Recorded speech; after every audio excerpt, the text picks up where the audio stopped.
4 দিন ধরে বন্ধ রাজশাহী, চাঁপাইনবাবগঞ্জ ও নাটোর থেকে দূরপাল্লার 4টি কোম্পানির বাস চলাচল। এতে পূজার ছুটিতে গন্তব্যে যেতে বিপাকে পড়েছেন অনেকেই। হানিফ, ন্যাশনাল, দেশ ও গ্রামীণ ট্রাভেলসের দূরপাল্লার বাস বন্ধ রয়েছে। তবে ভোগান্তির কথা বিবেচনায় অন্য কোম্পানিগুলো তাদের ট্রিপ বাড়িয়েছে বলে জানা গেছে, কিন্তু সেগুলো স্বল্প পরিসরে। এতে গন্তব্যে যেতে চরম ভোগান্তিতে পড়ছেন যাত্রী সাধারণ। তারা বলছেন, বিষয়টি সমাধানে কোনো উদ্যোগ এখনো চোখে পড়েনি।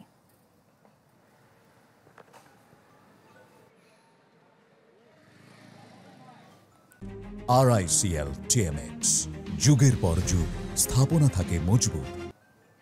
এ বিষয়ে নাটোর থেকে জানাতে আমাদের সাথে যুক্ত হচ্ছেন সহকর্মী দেবাশিস কুমার সরকার। দেবাশিস, কোনো সমাধানের ব্যবস্থা নেওয়া হয়েছে কিনা?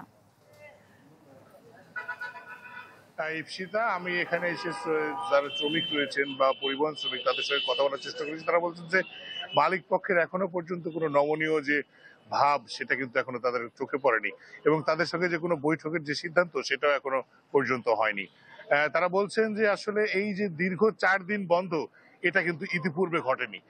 শ্রমিকের পক্ষ থেকে আন্দোলন করা হলেও একদিন অথবা 2 দিন পরে কিন্তু তারা পরিবহন ধর্মঘট তুলে নিয়েছে, এবং সেক্ষেত্রে তারা যাত্রী সাধারণের যে ভোগান্তি সেটা কিন্তু হয়নি।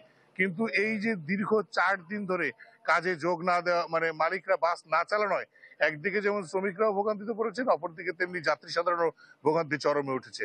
আপনি যেমনটা বলছিলেন যে আসলে স্থানীয় প্রশাসন তরফ থেকে লোকাল বাসগুলো বৃদ্ধি করা হয়েছে, পাশাপাশি একতা ট্রান্সপোর্টের যে বাস চলছিল তারাও কিন্তু বাসের সংখ্যা, মানে কোচের সংখ্যা বৃদ্ধি করেছে, যার ফলে যাত্রীদের কিছুটা লাঘব হয়েছে। তারপরেও সর্বোপরি পুজোর মধ্যে এই যে একটা ঘটনা, এবং শ্রমিকরা যেটা অভিযোগ করছেন যে এই সময় এসেও শ্রমিক শোষণের মতো একটি বিষয়টি যে মালিকরা করছেন, সেটা কিন্তু একটা অমানবিক একটা ব্যাপার। তারা আবেদন জানিয়েছেন যে সরকারি পক্ষ থেকে কোনো উদ্যোগ গ্রহণ করা হবে এই পরিবহন মানে পরিবহন মালিকদের যাতে এই প্রত্যাহার করেন তাদের যে বিষয়গুলো, এবং শ্রমিকরা যাতে ন্যায্য মজুরি পান এবং দ্রুত যাতে বাস চলাচল স্বাভাবিক হয়, এমনটাই দাবি করেছেন এখানকার শ্রমিকরা।